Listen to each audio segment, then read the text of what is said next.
wabwiwe isoko nziza yagiye ikura iva mu mugezi mwiza, ugenda utemba neza ujya mu nyanja nini irimo umunyu.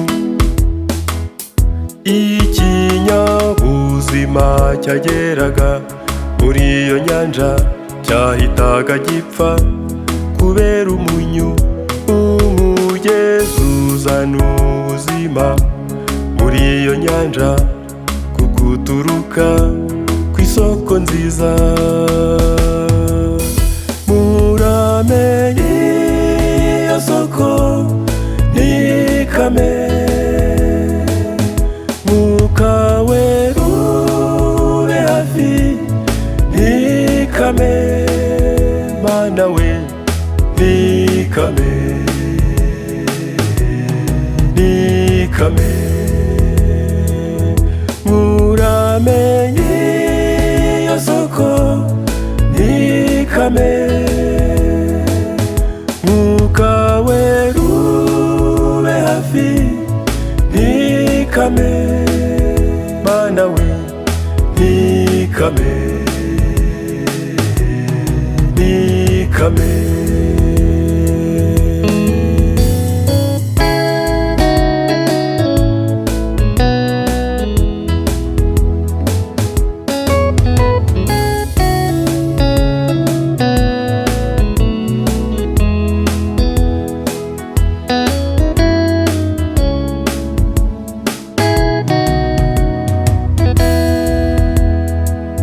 Ndavuga isoko nziza y'ubu butumwa bwagiye bukura vuba bukwira mu gihugu, burakomeza n'ahadukikije.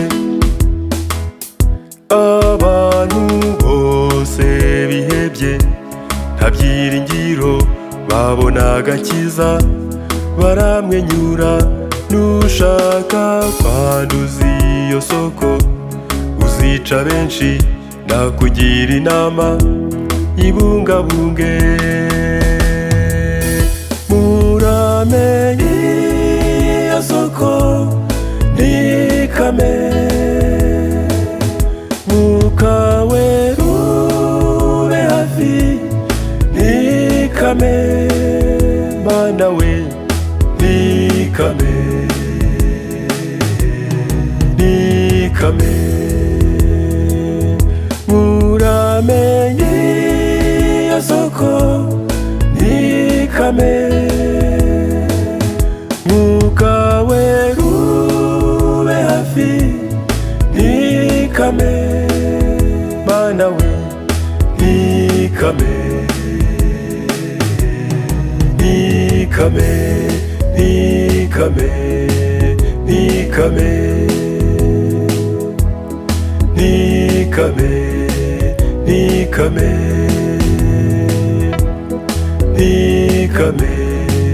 ntikame,